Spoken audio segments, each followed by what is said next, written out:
Shalom saudara yang dikasihi Tuhan Yesus Kristus. Selamat pagi, salam sejahtera buat saudara semua dimanapun saudara berada. Damai dan sukacita oleh Roh Kudus melimpah senantiasa dalam hati dan kehidupan saudara semua. Sebelum kita mendengarkan renungan firman Tuhan pada pagi ini, mari sama-sama kita berdoa. Bapa kami yang di sorga, Bapa di dalam nama Tuhan Yesus Kristus, kami sungguh mengucap syukur kepadamu Tuhan, oleh karena kasih setia dan kebaikan-Mu yang begitu berlimpah dalam hidup kami. Kami ada lagi saat ini, semuanya karena anugerah-Mu. Di saat yang indah ini Tuhan, kami mau mendengarkan sabda firman-Mu. Urapilah kami, jamah hati kami Tuhan, dan berikanlah pengertian-pengertian yang baru kepada kami, agar kami dapat semakin mengenal akan kehendak-Mu. Terima kasih Tuhan.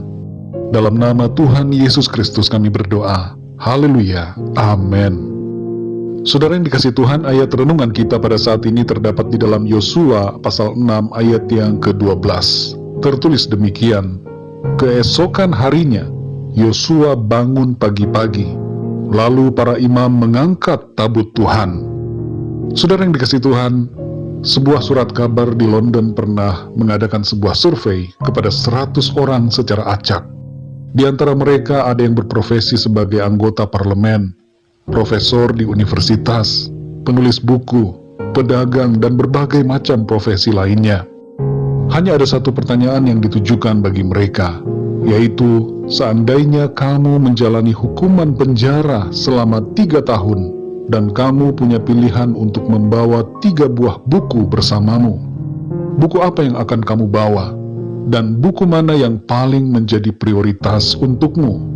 Dari 100 orang responden acak itu, 98 menjawab Alkitab dan menyebut Alkitab sebagai prioritas nomor 1 bagi mereka. Yang unik dan mengejutkan dari survei ini adalah kebanyakan dari para responden itu adalah orang-orang yang tidak menyukai agama, dan banyak dari mereka yang tidak ke gereja. Sebagian dari mereka adalah agnostik dan ateis, namun mayoritas dari mereka memilih Alkitab. Saudara yang dikasih Tuhan, pilihan para responden itu adalah pilihan yang tepat, karena setiap orang butuh Alkitab yang adalah firman Tuhan, agar mendapatkan tuntunan dalam hidup. Dalam Yosua pasal 6 ayat ke-12 ini, kita membaca bahwa pada hari yang kedua, sesudah Yosua bangun pagi-pagi, para imam mengangkat tabut Tuhan. Di dalam tabut Tuhan, ada 2 loh batu yang berisi 10 perintah Tuhan. Tabut Tuhan ini, saudara, berbicara tentang firman Tuhan, dan juga berbicara tentang pimpinan dan hadirat Tuhan.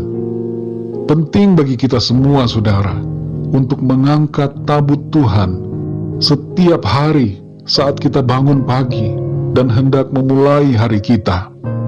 Ketika kita bangun di pagi hari, saudara, angkatlah tabut Tuhan. Apa maksudnya di sini mengangkat tabut Tuhan? Maksudnya adalah membaca Alkitab, karena kita memerlukan firman Tuhan, dan kita memerlukan hadiratnya di sepanjang hari ini. Kita butuh pimpinan Tuhan selama kita menjalani aktivitas kita. Dalam Mazmur 119 ayat yang ke-105 dikatakan, firman-Mu itu pelita bagi kakiku dan terang bagi jalanku. Firman Tuhan yang menuntun hidup kita, saudara. Jadi benar bahwa kita perlu setiap pagi memulai hari kita dengan membaca firman Tuhan. Kita akan tersesat dan kalah tanpa tuntunan firman Tuhan. Setiap hari, saudara, adalah momen peperangan yang baru. Ada hal-hal yang baru dan situasi baru yang berbeda dengan hari kemarin. Walaupun nampaknya rutinitas kita sama, tapi selalu ada yang baru. Dan karena itu, saudara, kita perlu pimpinan Tuhan. Kita perlu firman Tuhan dan hadiratnya yang baru setiap hari. Saudara yang dikasih Tuhan, Yosua mengalami kemenangan ketika dipimpin oleh Tuhan dalam peperangan. Kita pun, saudara, akan mengalami kemenangan demi kemenangan setiap hari bila kita mau berjalan dalam pimpinan firman Tuhan. Mari saudara yang dikasih Tuhan, mulailah setiap hari kita dengan firman Tuhan. Pertama kali ketika kita bangun pagi, berdoalah dan bacalah Alkitab, renungkanlah firman-Nya, percayai firman-Nya, dan mintalah tuntunan Tuhan di sepanjang hari yang baru. Berkat, perlindungan, dan pertolongan Tuhan akan kita alami di setiap hari. Kita akan mengalami kemenangan demi kemenangan yang dari Tuhan. Kalau Tuhan memimpin hidup kita, saudara, jangan kita takut. Segala yang akan kita hadapi akan sanggup kita atasi bersama dengan Tuhan. Mari kita berdoa, saudara. Bapa kami yang di surga, Bapa, di dalam nama Tuhan Yesus Kristus, kami mengucap syukur untuk firman-Mu pagi hari ini, yang mengajarkan kami untuk memulai hari kami dengan firman-Mu. Tolong kami ya Tuhan, untuk senantiasa melekat dan berpegang kepada firman-Mu. Seringkali kami lupa dan mengabaikan akan firman-Mu Tuhan. Ketika bangun pagi, kami dengan segera melupakan Tuhan.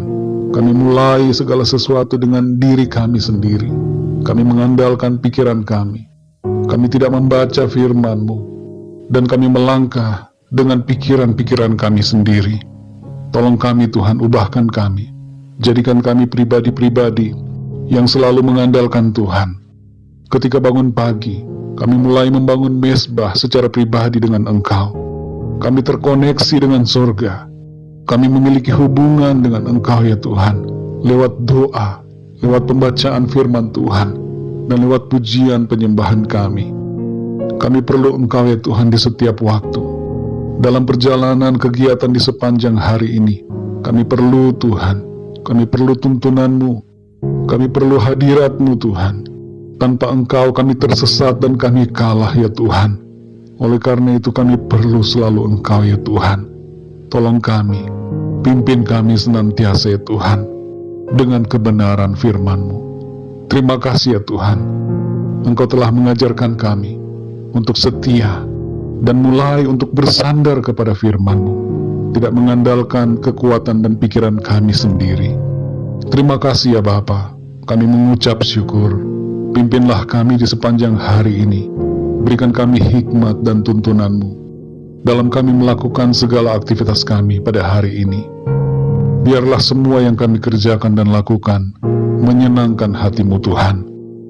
Kami berdoa saat ini ya Tuhan untuk yang sedang mengalami sakit. Jamahlah ya Tuhan dan sembuhkan di dalam nama Tuhan Yesus. Kesembuhan terjadi. Dan yang sedang lemah dan putus asa, kami berdoa agar Tuhan Engkau memberikan kekuatan baru dan semangat yang baru bagi mereka, agar mereka kembali melangkah dalam iman dan pengharapan kepada-Mu ya Tuhan. Kami berdoa juga untuk yang sedang mengalami masalah. Apapun masalah dan persoalan yang mereka hadapi, kami mohon pertolongan-Mu Tuhan. Engkau memberikan jalan keluar dan pertolongan yang ajaib bagi mereka. Terima kasih Tuhan. Kami percaya ya Tuhan, segala perkara dapat kami tanggung di dalam Engkau yang memberikan kekuatan kepada kami. Terima kasih Tuhan. Dalam nama Tuhan Yesus Kristus, Tuhan dan Juru Selamat kami berdoa dan mengucap syukur. Haleluya. Amin. Puji Tuhan, saudara yang dikasih Tuhan, saya percaya firman Tuhan menjadi berkat dan kekuatan buat saudara semua, dan Roh Kudus akan menolong saudara untuk lebih lagi memahami kebenaran firman Tuhan.